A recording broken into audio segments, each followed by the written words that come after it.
Hey, what's going on, everybody? I'd like to thank you all for tuning in to the show. As always, I got my crew with me, Darnell and Tyler. I'm Trey, and we're coming your way with the 105th edition of the Don't Kill the Messengers podcast. First thing that we have in store for y'all this week is some UFC. We have a pay-per-view. It's about to happen this Saturday. Should be a pretty good one. Darnell, just what do you think about the card, man? Fun card. Of course, everybody knows it took a little bit of a hit with the lightweight title fight being changed quickly because Tony Ferguson had a freak injury on a TV set. I was on a TV set. He was doing interviews or something and saw somebody he knew and took a bad turn and tore his knee. Wow. Yeah. Yeah, that's crazy, man. A total freak injury. That fight is cursed, it seems. Yeah, I guess. But yeah, overall though, it's in New York, so you knew they were going to try to put as much fun in the fights as they could, and I think they accomplished that. There's even some of the lower fights where people might not be known. I think we might get some really nice scraps. Yeah, I can agree with that for sure. Let's get right into it, man. We have a rematch to start off for the co-main event with JJ versus Rose for the women's title. Just what are your thoughts on this rematch, man? Sure is on JJ for this one to see how she bounces back from a loss. A lot of times dominant champions, when they take that first L, it could be hard for them to bounce back. You have some champions that do, like a GSP or I would even say Daniel Cormier. Cormier, outside of him fighting John Jones, he's come back from his losses pretty well. Or could she be like Ronda Rousey, who took that first loss and it was kind of downhill from there? Yeah. So it's kind of looking to see what we get out of it. So I think there's a lot of pressure on her to come back from this and see if it's still the JJ we know. Yeah.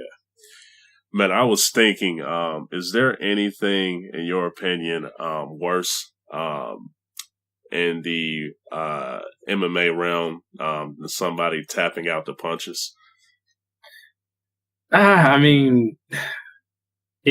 can see how a lot of people see it as just a coward's way out, but you got to look at it. You're getting pounded in the face. Yeah.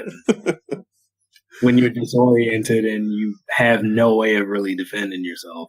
I guess I don't have the biggest problem with it, but I do understand how some people see it as like a coward's way out of a fight. Yeah, I can understand, what you're saying, from the safety standpoint and everything like that. Those punches and everything add up, especially when you're already dazed and, you don't know what they're hitting you with or anything like that. But it was just very surprising coming from a girl like JJ. She's going to go down, in my opinion, in the history as one of the best women fighters in the UFC history. She's just been handling her business against great fighters in that division. So it was very surprising when she did that with Rose, and just kind of nervous because something like that, especially when you view a fighter like her as just a flat out beast, and you see that beast tapping out the punches, you could be a little bit nervous and rooting for them going on. So just really going to be interesting to see just how she can truly rebound from that. Like you said, just where she's going to be at mentally and everything. So, yeah. And I think to go along with your questions, just because she's also a talkative champion that likes to talk down to her opponents, I think that made it look a little worse even. Yeah, very true. Now, what do you think about this fight, man? Who do you have winning it?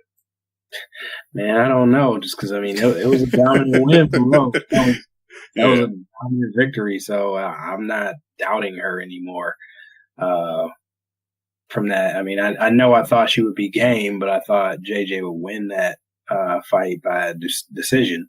Yeah. But Rose got in there, had no fear, got up in her face and did what she needed to do. So champ is there, and then like I said, there's that question mark: what kind of JJ do we get? Yeah. So I'm actually going to pick the champion. Yeah, I'm feeling the same way, man. I'm going to go with Rose. I like JJ. Like I said, she's a beast. But just really the question is how she's going to come out in that fight. Is she going to be reluctant with her stand up or anything like that? Because we already know with Rose, she was not scared of her at all. She went in there and she was throwing those punches. She was willing to take some punches from JJ in order to stun her and get that win over her and everything like that. So I just think with just confidence and everything, I got to go with Rose in this one. Are you think it's going to be a knockout? Do you think it's going to go the distance or what? How you thinking, man? I do think if she wins, it's probably another finish. Yeah. I guess I just want to see if JJ has a different game plan for this because, like you said, Rose, she was willing to take some hits. She was willing to get in there, take those jabs to get in and do what she needed to do. And if she I think she's going to have that same type of mindset. So it's up to JJ to make the next chess move. Yeah. All right, man. Up next, we got to talk about Khabib versus Max Holloway, man. This is interesting matchup, man. I was expressing with you earlier, man. I think Khabib, he's going to go in there and handle business. But just what are your thoughts on this fight, man? Are there any worries with you that either of these guys would end up missing weight or anything like that? Like, how confident are you that they both can make weight, especially with Max on this such a short notice before the fight? And just what are your thoughts on the fight, man? Yeah, I mean, if I had to worry about somebody missing weight, even though he's the lighter fighter, I would probably be worried about Max just because it's a short notice, like you said. I think Khabib kind of knows what's on the line right now. This is his chance at a title, which is what he's been fighting for. So I'm pretty sure his camp has done the work to make sure he's ready. Yeah. So, yeah, I mean, if any worries like that, I worry is Max, but I still doubt it. I think both of them come in fine for weight and this fight happens. As far as the fight itself goes, I know off of first glance, I kind of felt like you did when you texted me about it that Khabib was just going to come and run through him. But honestly, Max Holloway had some of the best takedown defense in MMA. Good point. Yeah. I heard a crazy stat. I want to say it was Luke Thomas on Sirius XM. Max has stopped something like 23 out of the last 24 takedown attempts that happened on him. And wow. That's ridiculous. Yeah. I mean, especially if you go back and look, I mean, 2 of his fights were Jose Aldo, so of course there were going to be many takedown attempts there. But Pettis tries to wrestle. Ricardo Lamas will wrestle you, and Jeremy Stevens has a wrestling background. So, I mean, that's going back some distance, and he's been basically unable to be taken down. Yeah. So, if he's able to do that and keep Khabib from getting that takedown and using his elite striking, he can have a shot here. I'm not picking Max in this, but it might be a little bit more surprising than people think if he's able to keep his back off the ground. Yeah. You brought up a good point with that, man. With the whole takedowns and everything. Khabib, he's a guy who's going to try to take you down and everything. But there's also, man, he's a guy that's just going to get in your face and, wail some punches at you and everything, too. So I really want to see how Max will be able to handle that as well for 5 straight rounds of Khabib. If he can be able to do a great job, like you just mentioned, with those takedowns.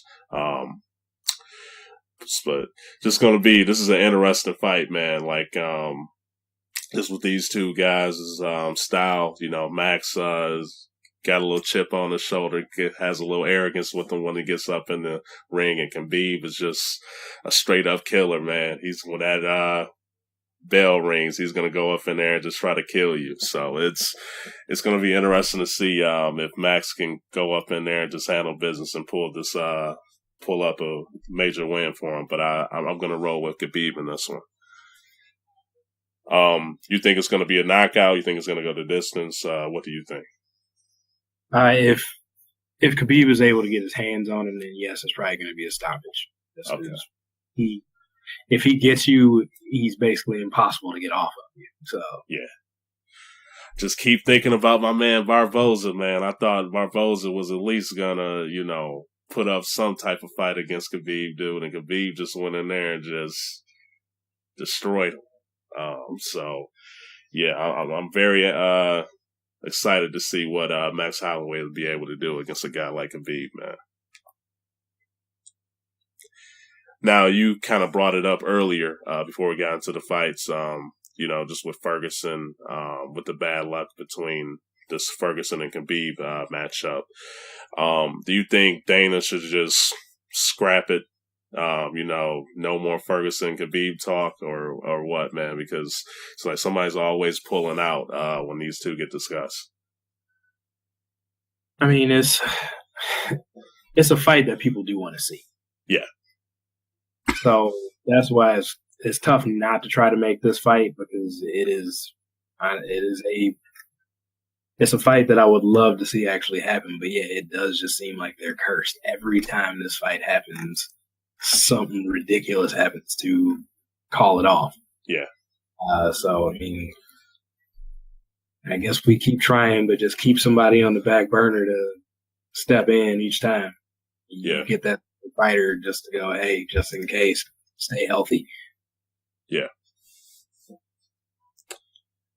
Now, anything else to add for UFC 223, man?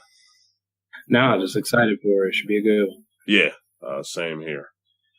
But we're still about to touch on a little bit of UFC. We're about to go right into Mayweather right now. Just what are your thoughts on him training for the UFC, man? Been talks that him and Tyron Woodley, he's kind of been teaching him a things or two in the octagon, showing him how to take wrestling and things like that. Just what are your thoughts on Mayweather training for the UFC, man? Do you think he's crazy or what? Well, yes. Yeah, I think he's crazy. I know as far as him boxing McGregor, I thought that was pretty much not going to happen, and I was shocked when it did. But Floyd he has to be hurting for money if he steps into a UFC. I don't get why he can do that. Yeah, for somebody that has meticulously picked opponents to make sure he stayed undefeated in boxing, has done everything possible to avoid the embarrassment of taking that first loss. Why would he step into an octagon? Yeah. And, just too, man, you're talking about money. I could not see him making nowhere near the money he made off of boxing through the UFC. So, just that alone, man, I don't know what the guy has more to lose than he has to gain, in my opinion, by going in there and fighting in the UFC. So it's crazy. Well, I mean, if they were able to get it done, I mean, Dana and the UFC this would be the one person they would have to bow down to and co-promote with for pay-per-view. Yeah, sure. And, Floyd, he would get his points there to make his money. Yeah. And this would be the biggest UFC card in history if it happened. Yeah. I can agree with that.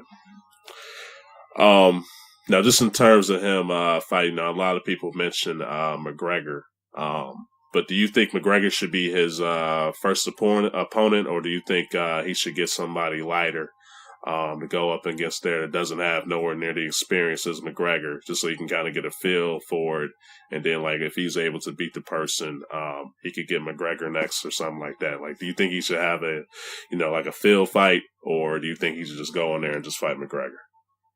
I mean, if it's him and McGregor going, like, I'll fight you in your place since you fought me in mine, no, he shouldn't, because McGregor didn't get that. Yeah. So, I mean, I do think the transition from MMA to boxing is probably a little bit easier than vice versa. Yeah. But no, I mean, for Floyd's sake, he would probably want to take another fight just so he can see what he's getting into. But yeah, if it was just to get to fight McGregor, then no, I would say they go fight. Yeah. Somehow McGregor got licensed to fight a pro boxer when he shouldn't have been. So I wouldn't say him happen in MMA. Yeah, I can agree with that for sure, man. You know, McGregor went all out, so why not Mayweather, you know?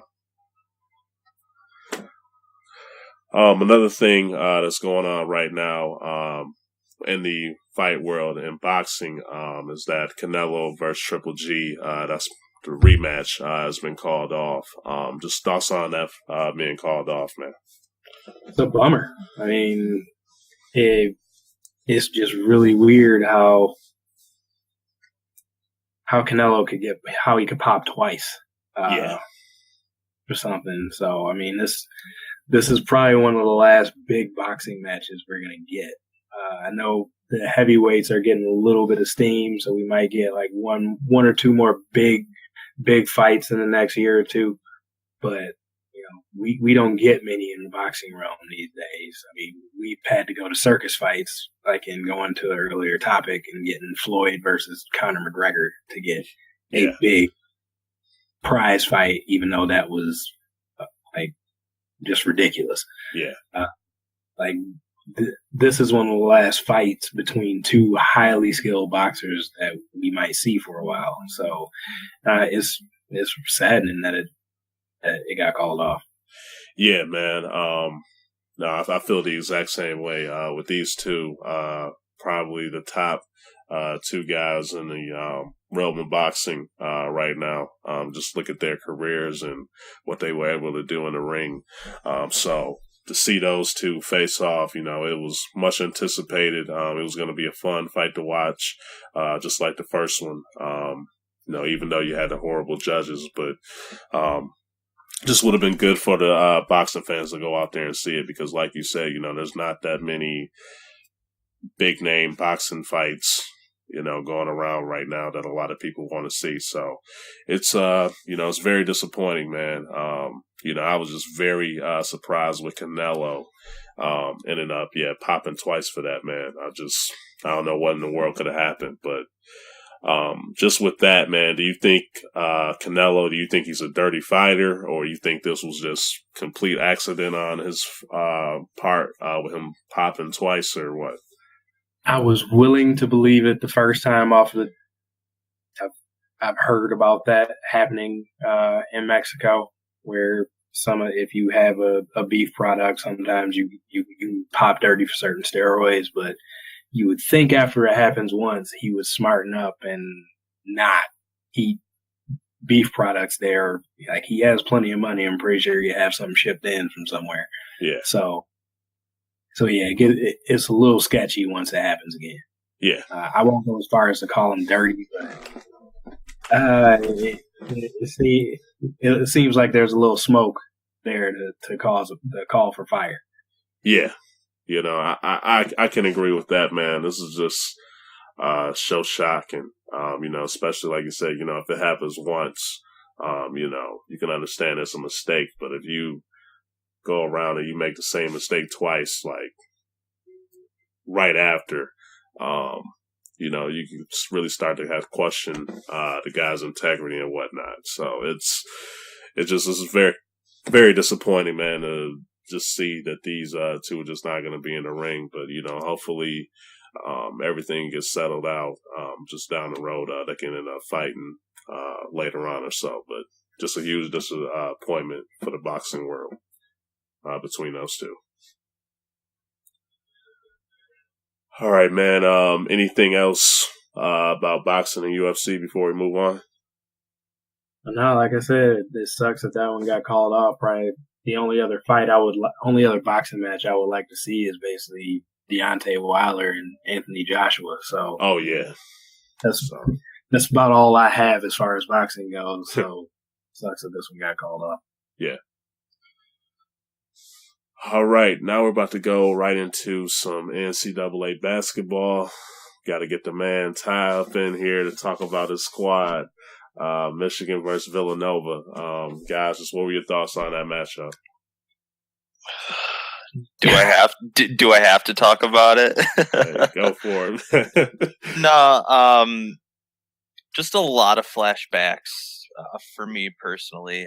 Going back to 2013 when Michigan played Louisville.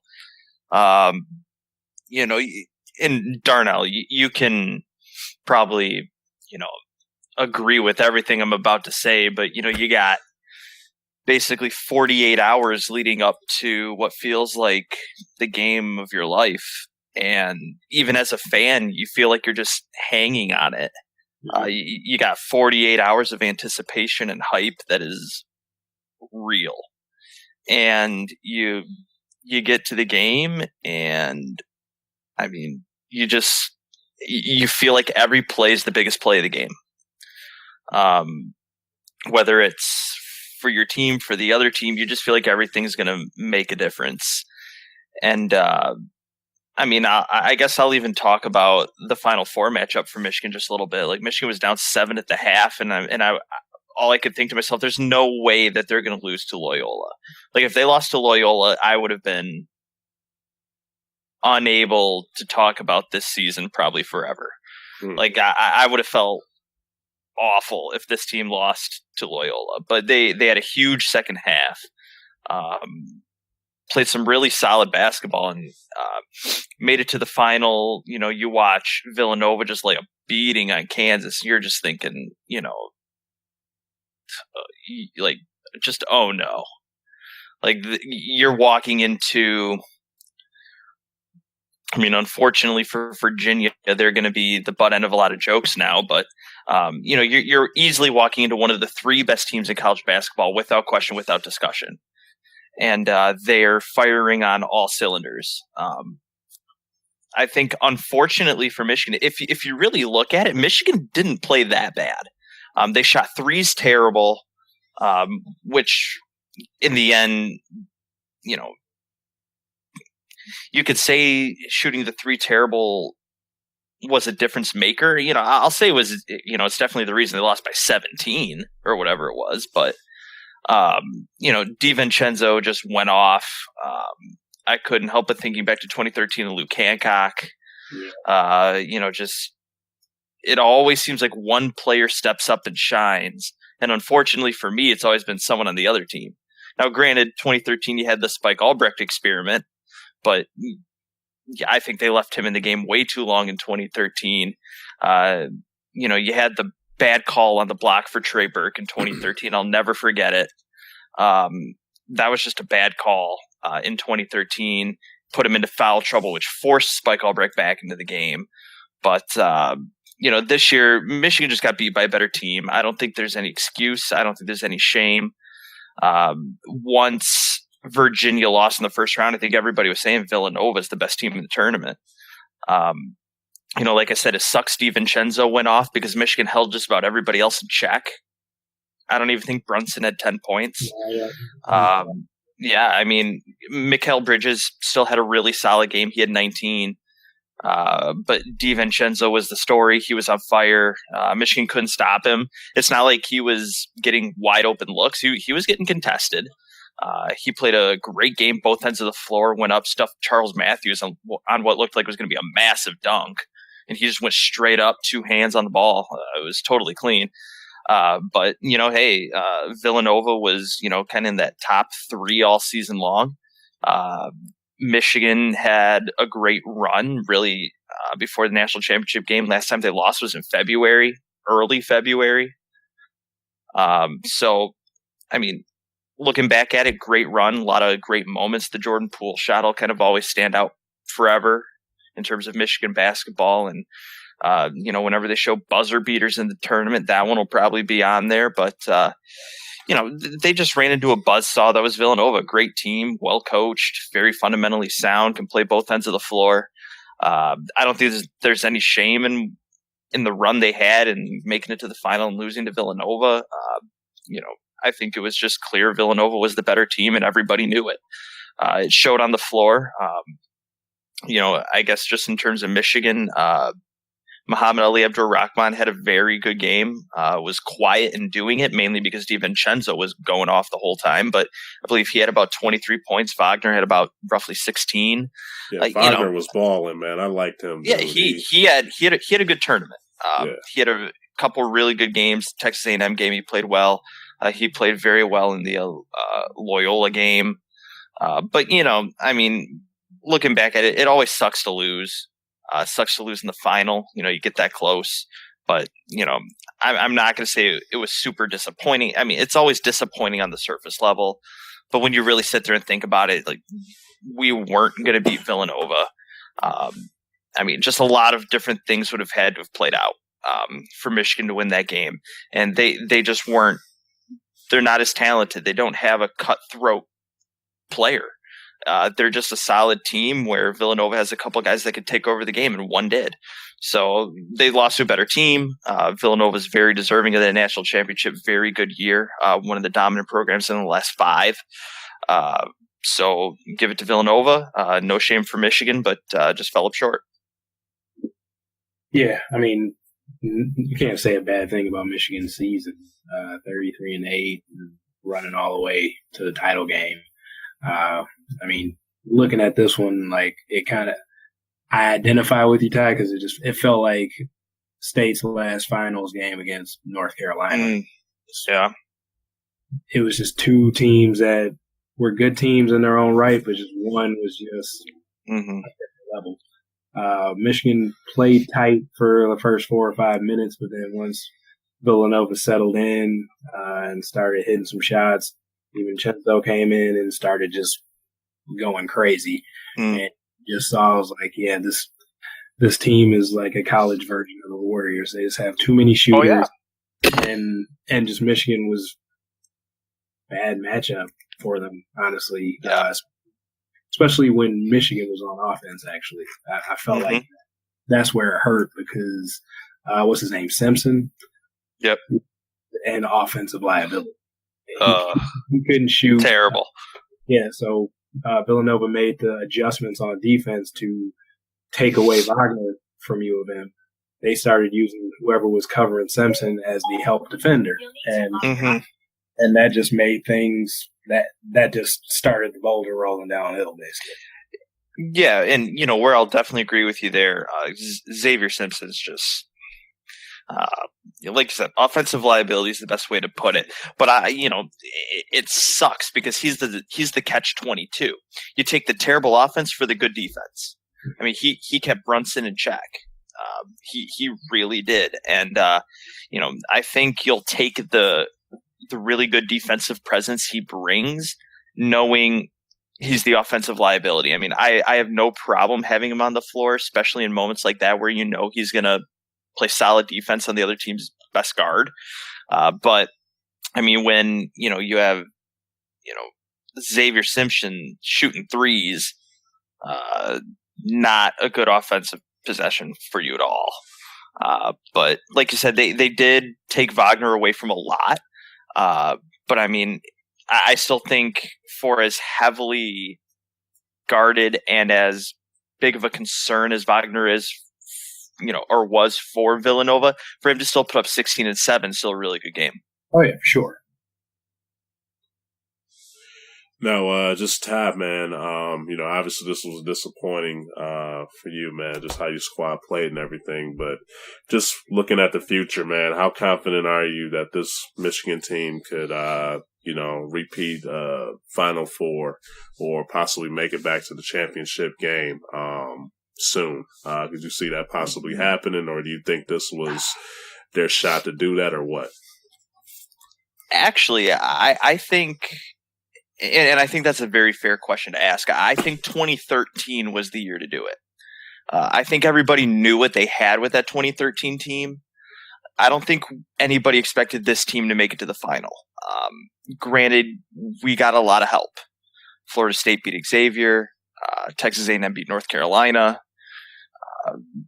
We would have faced a 9 or 11 seed in the Final Four. Like, they just got help everywhere they needed it. Yeah. To kind of clear a path to the Final Four and ultimately the final. But I think that 2013 was the shot to win it. AP Player of the Year. I think that team had four eventual first round picks, I believe. Like 2013 was the year to win it. I still think Michigan had a very fair chance to win it this year. Just, granted, it would have taken a way better performance from Michigan, but I still think, you obviously, when you make it this far, you have a chance. But in terms of moving forward, I don't see it necessarily being soon. Granted, you never know what's going to happen. You get into the tournament, few breaks go your way, just like this year. You make a couple shots that are just big time shots, and you get to the spot we were in this year. I don't necessarily see it being soon. Although Michigan's recruiting class coming in is decent.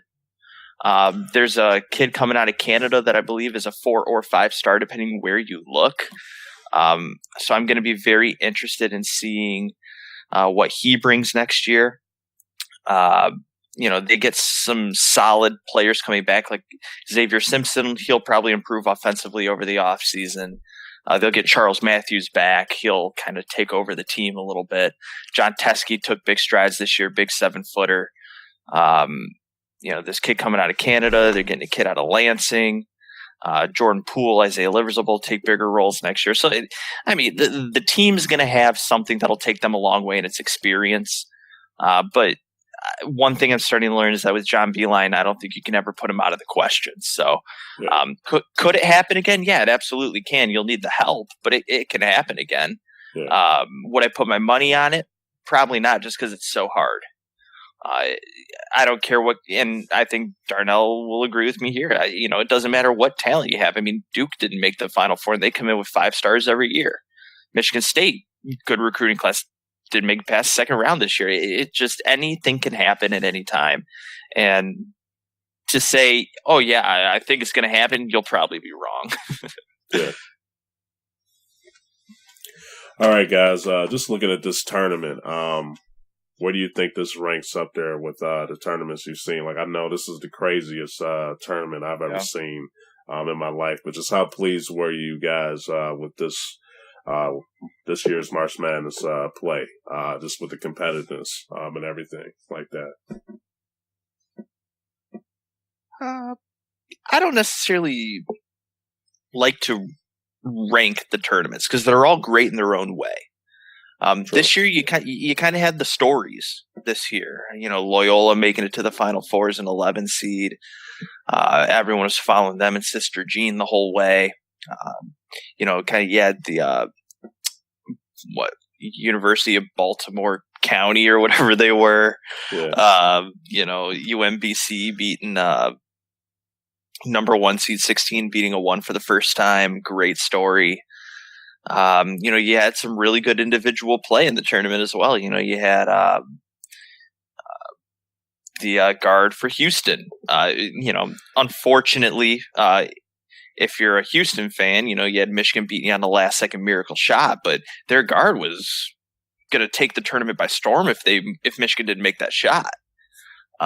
You had just good stuff everywhere you looked. Will it go down as one of the better tournaments ever? Probably not, but no matter where you looked at this tournament, you were seeing something good. Loyola always kept it interesting to the very end. There were a lot of games that came down to the wire, not so much a lot of buzzer beaters, but games were coming down toward the end, and they were pretty good. I think probably one of the more interesting things about it was after like the opening weekend, there were no more perfect brackets. Like, it was just a very unpredictable year. Yeah. You feel the same way, Darnell? Or?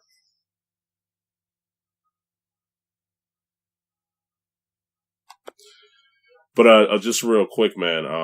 Just shout out to the city of Philadelphia and everything, man. How they were just turned it around real quick. Villanova, they won a championship 2 years ago, prior to this one, I believe. Eagles, nobody had them really on their radar or anything before the NFL season start. They came out with a bang, and the 76ers team, too, looking great as well, man. So pretty safe to say they're probably the hottest city in sports right now. Just comes competitive and winning right now. So just shout out to them. Yeah. I mean, I don't think we have to worry about them for baseball, but yeah. but that's what's next. Yeah, for sure. Let's get right into some NBA, man. Right now, we were having a discussion early on in the season talking about James Harden possibly being the clear MVP, just with how he's been playing. He's had an absolutely phenomenal year, man. But it's also this guy in the league by the name of LeBron James. He's also had a phenomenal year, man. And he made a case saying that, hey, you know, I will vote for myself. You know, he's having a phenomenal year. Especially just with all the drama and, you know, the injuries and stuff that's been going on with his team, with the Cleveland Cavaliers, that he was able to stay focused and not have any injuries so far, anything like that. Been completely healthy and just balling. You still would give the MVP to Harden, man, or do you think LeBron should get it? Just what are your thoughts on him saying that, you know, he should get the MVP? Yeah, I mean, I would always expect LeBron James to say he deserves the MVP. You know, I'm not going to expect him to say anything different, and I would not expect James Harden to say anything different. You know, if you're one of the top, you know, 5 or 6 players in the NBA, I think you should believe that you're the MVP. Yeah, and I have no problem with that. But would I give it to James Harden? Yeah, absolutely. Yeah. I'm looking at 30 plus points a game. You're taking over the Western Conference from a dominant Warriors over the last 3-4 years. Yeah. Clinched the number 1 seed already. You know, I just think that James Harden this year has led not only, you know, the best team in the NBA, but he's, you know, first in points per game, third in assists per game, just offensively. And unfortunately, you know, if you're good offensively, you're in the MVP race. If you're good defensively, you're not. Yeah. So his defensive stats don't even matter.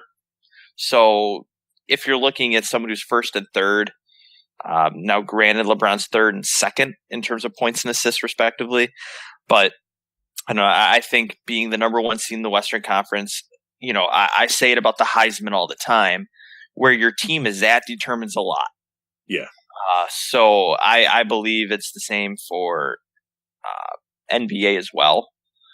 Granted, I think last year, you know, Russell Westbrook, what he was able to do, average a triple-double, was phenomenal. You know, it was an anomaly. Yeah.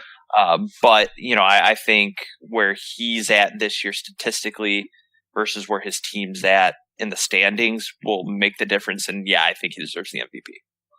Yeah, I feel the exact same way, man. Just with his stats and just the position where his team is right now in the West against that dominant Warriors team. It's just, yeah, I would have to give it to him. No disrespect to LeBron or anything like that, you know, top 10 greatest player of all time. But just with how James Harden has been able to just handle his business, man, and get that team some wins, I would have to give it to him. Yeah. Now, who do you think is Rookie of the Year? Just before you pick me, I just have to say I'm very impressed with this rookie class, man. Absolutely. I was not expecting it to be, you know, just this good, you know, coming into the season. But, man, we had some guys that have balled out this year for the rookies. So, very fun to see, man, and very looking forward to see what these guys are going to be doing down the road as they continue to develop their game. Yeah, this is going to be a 2-part answer for me. It's going to be who do I think is going to win it and who do I think should win it. Okay. Who do I think is going to win it? Ben Simmons. I think Philly kind of has the eye of the sports world right now. You know, looks like the 76ers are most likely going to be the 4 seed. That means they'll get a first-round home court. Yeah. When was the last time the Sixers made the playoffs? I don't even think I can. Yeah, I don't even think I can answer that question. Now, don't get me wrong. Great year from Simmons, getting some triple doubles in there. Yeah, 15, 8, and 8. So. Oh yeah, some highlight plays. Definitely good player.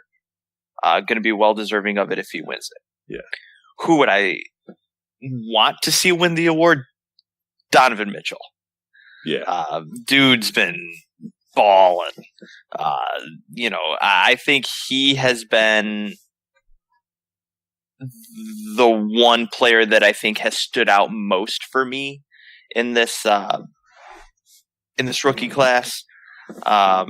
Mainly because I think we all expected Ben Simmons to kind of be this way. Yeah.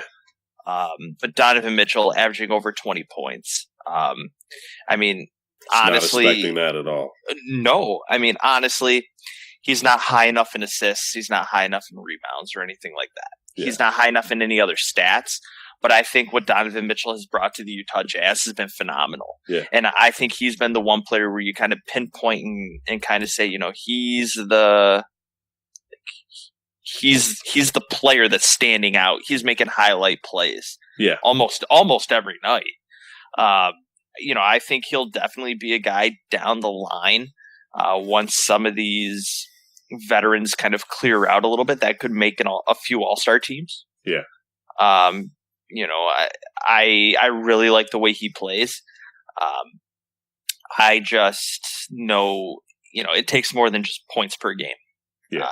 It takes, good team record, which the Jazz have, but being at 3.6 assists, 3.6 boards, you're going to need a little more in one of those two categories. Yeah. Especially right now to compete with Simmons. But I think Simmons will win the award. I'd like to see Donovan Mitchell win it. Yeah. Just to bring up a point too, man, you talked about position. The West is very competitive right now, but the Utah Jazz, man, they're sitting at the 4th spot right now, man. And, they lost a beast in Gordon last year coming. So it was interesting to see how, their players are going to get filled and everything like that. And he just came out and just delivered for the team, man, putting points up for him and everything. So. Yeah, absolutely. I'm not going to dig too deep into this, but you're right. You are correct. Yeah. So, but yeah, man, I agree with you 100%.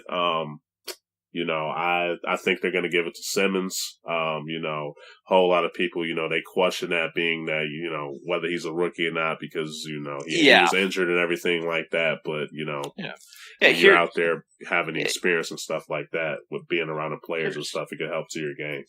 Yeah, here's a question for you. Do you think rookies should be defined as drafted first year in the league, injury or not?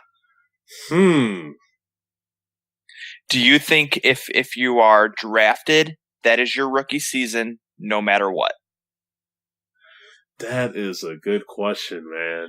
And I kind of wish Darnell was in on this, and maybe we can ask him next week. Yeah, but we can do that because I do have a small issue with it. The fact that, there's going to be a guy in the NBA around the talent, around the coaching, around the training.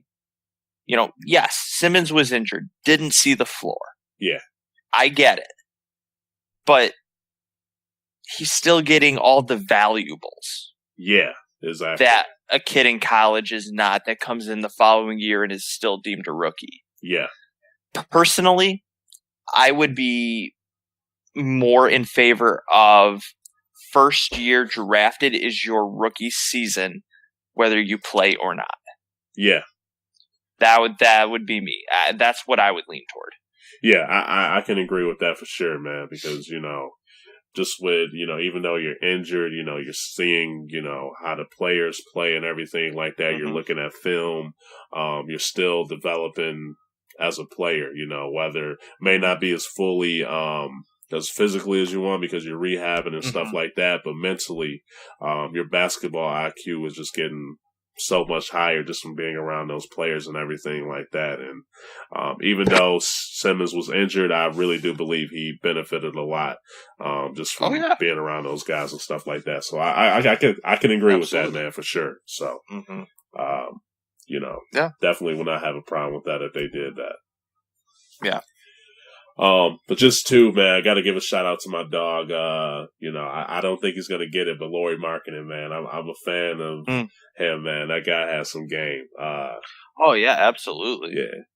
Yeah, he reminds me of just a white guy, man, to be picking up, man. You don't really expect anything. Game, like that dude has game, man. He is a fun basketball player to watch. So me, I had him on my fantasy team and everything, so I was really wired into him, watching him play. Whenever he was on and everything. But that guy he's a fun basketball player, so I had to give a shout out to him. Oh, yeah, absolutely. Yeah. Now, for the most improved player, man, is this safe to say we both have Victor Oladipo? Oh, absolutely. Yeah. He's been phenomenal this year. Yeah, I got an article pulled up that I was going to reference a little bit from, I believe it's Sporting News. He's averaging almost 8 more points a game. Let me see here.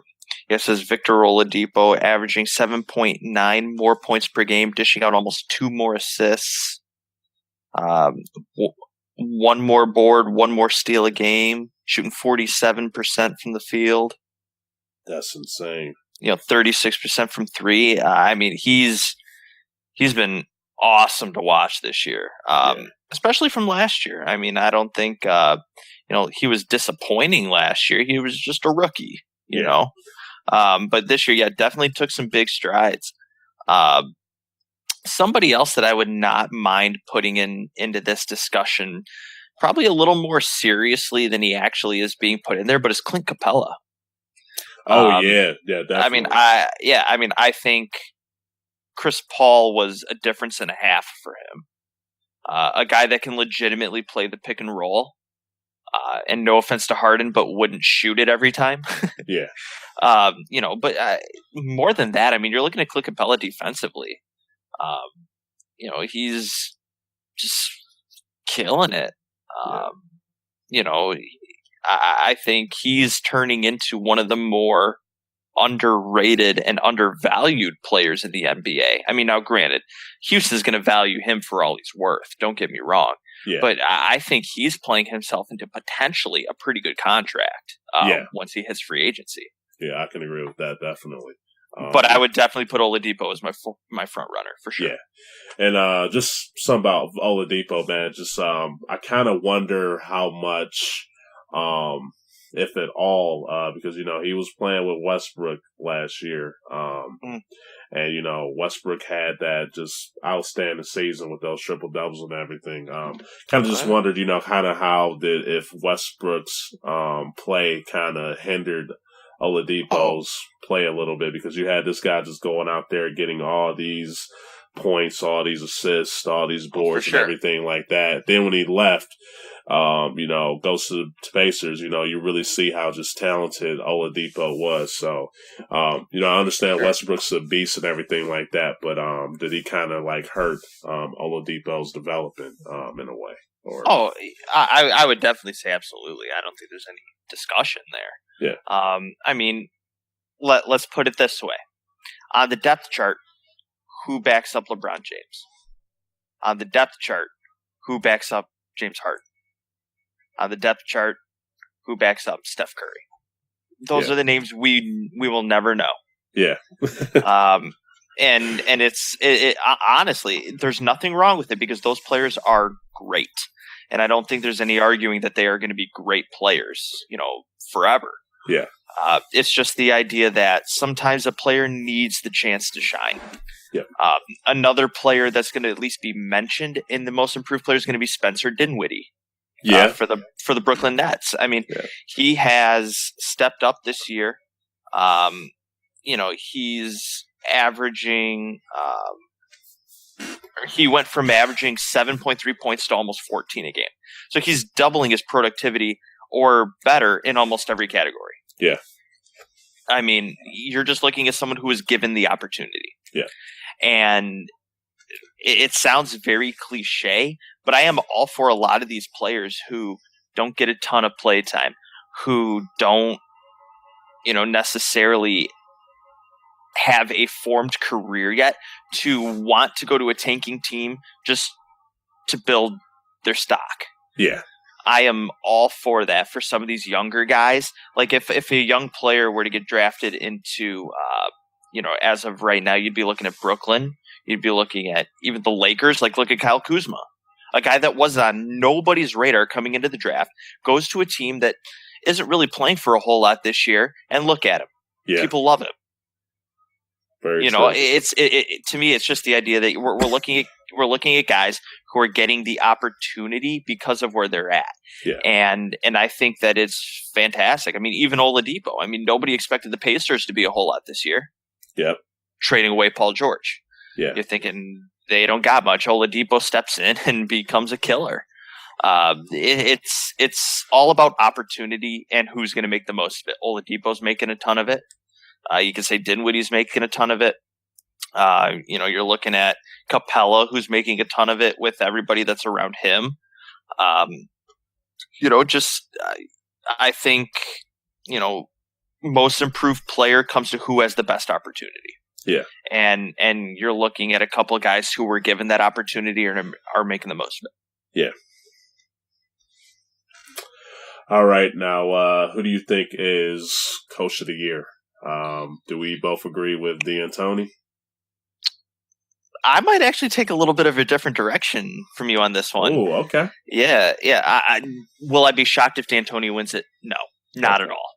I think I just want to be a little different on this one. And once again, it's a two-part. Yeah.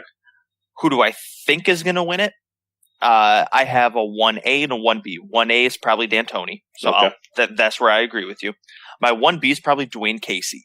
Coach for the Toronto Raptors. A good one, yeah. I mean, you're looking at Cleveland and you're looking at Boston, who are sitting below them in the standings. Yeah. In the Eastern Conference. Don't think many people saw that. I didn't expect it. I can admit that, yeah. So I think he would be a very, very strong candidate. Once again, I'm going to go back to who do I want to see win it. Probably Dan Quinn from the Jazz. You lose Gordon Hayward. Yeah. You have nobody on their team who is deemed a star. I don't think you even have anybody on their team that did they even have an all-star this year? No, I don't even think so. Honestly, yeah. They don't. If you look at their roster, they don't have a lot going for them. Yeah. And they're the 4th seed in the West in a very competitive Western Conference. Yeah. I mean, let me just look at their depth chart real fast. I got it right here. Starting lineup of Derek Favors, Rudy Gobert, Joe Ingles, Ricky Rubio, and Donovan Mitchell. Not very impressive. Yeah. Probably one of the teams that's doing the most with the least. And that's not a slam on them. That's actually a compliment. The fact that you could be the 4th in the West throwing that starting lineup out there every day. That's pretty impressive. 45 and 33. I mean, I think there's going to be a lot to be said for Dan Quinn there in the Jazz. Don't think he'll win it because, like we said, D'Antoni's taken the West out of the hands of Golden State. Dwayne Casey's taken the East out of the hands of Cleveland and Boston, who a lot of people thought were going to be 1-2. Yeah. I mean, I think Dwayne Casey's a stronger candidate there, but I think Dan Quinn's going to, could be very deserving, and I think he'll be in the discussion. Yeah. Good points, man. With Casey and Quinn, very good choices. Just me, I just think they're going to give it to Mike D and Tony. Oh, for sure. Yeah, for sure. Was very shocked, with this team this season, man. With them getting Chris Paul, I did not think it was going to work. And this guy, man, is an offensive genius, man. He knows how to just get stuff done. And this team has just been absolutely successful when Chris Paul, Harden, and their center, what's his name? We were just talking about this. Capella. Yeah. When those three are on court together. They're just absolutely unstoppable.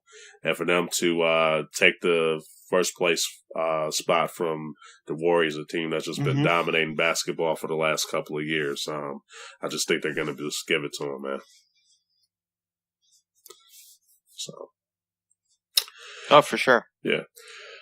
But all right, just to I got to talk about my man Kawhi Leonard again. This whole situation is just absolutely crazy. You want to talk about things you didn't expect? I did not expect this whole situation between him and the Spurs to be going down like this. But there are teams out there right now that are possibly looking to trade for Kawhi Leonard. Just who are some teams that you think would should be offering trades for Kawhi, and who do you think will benefit the most from it? Yeah, I think at this point, I think looking at quote unquote super teams, if you will, not out of the question. I mean, you're looking at Carmelo, Westbrook, Paul George on one team, and it, for all intents and purposes, is working out. Yeah. So, one spot that I don't necessarily want to say I'd be shocked by could potentially be Cleveland. They have some nice trading pieces still, without having to give up a LeBron. I think that is a very reasonable destination. Another team I think that could potentially do it. Don't know that they will because we don't know what Gordon Hayward is going to turn out to be with them, but the Boston Celtics. Talk about a team with draft picks and actual talent on their roster, because they could easily give up, a Jason Tatum, Jaylen Brown, mixed in with a couple other guys in a draft pick. And that would be very appealing. But another team that would also have draft picks as well as some young talent would be the 76ers. We're looking at, draft picks are kind of king in the NBA right now. Not so much the player. So if you have the draft picks to trade, you're in the running for anybody. So really, if you want to look at somebody, look at a team that just has a lot of draft picks piled up over the next 3 years. Yeah. That's who you're looking at for possible landing spots for any of the big stars that are not a free agent. Yeah. I won't say the Lakers because I think the Lakers will be in the front running for Paul George. Yeah. Because it already kind of leaked out that Paul George isn't going to return to Oklahoma City next year. Yeah. I don't know if you saw that. I have not saw that, man. At least I saw something that said, he's already hinting at not coming back. He'll cash out. He'll get a payday. Won't be shocked if he ends up in LA. Yeah. I know you've been talking about that for a few years now, but yeah. So it wouldn't be shocked, but if I had to, I don't want to say where I think he'll land because I think he could land just about anywhere. Yeah. But let's be real, he could stay with the Spurs. Very true, man. I think, man, the Spurs would be stupid as hell to get rid of that guy. Oh, man. Yeah, definitely. Yeah, whether it's, true that they're having problems or whatever, they need to go to a nice expensive steakhouse or something and sit down and talk their problems over or something because that guy's just too talented to just part ways with that team, man. That is just a once in a lifetime guy, man. You're not gonna come out there get like a Kawhi Leonard like that. Yeah. You gotta use that guy and have him on your team when you get him, man, because those guys are very rare. So just unfortunate what's been going on with the whole Spurs and Kawhi with the whole situation. But yeah, hopefully it'll be resolved, man. But all right, man. Anything else to add for NBA or UFC or anything like that, man? Not really. I think card. Hopefully I'll check it out a little bit. Yeah. That'd be the plan. But college basketball was fun. It was another great season. A lot happened. I think next year is going to be a lot of fun for college basketball. We're getting some really fun recruits coming in. Yeah. Did they release the rankings and stuff and everything for next year? No, they won't release rankings until sometime during the college football season. Oh, okay. Okay, yeah, that makes sense. You got plenty, but I mean, we're looking at your obvious teams toward the top. Yeah.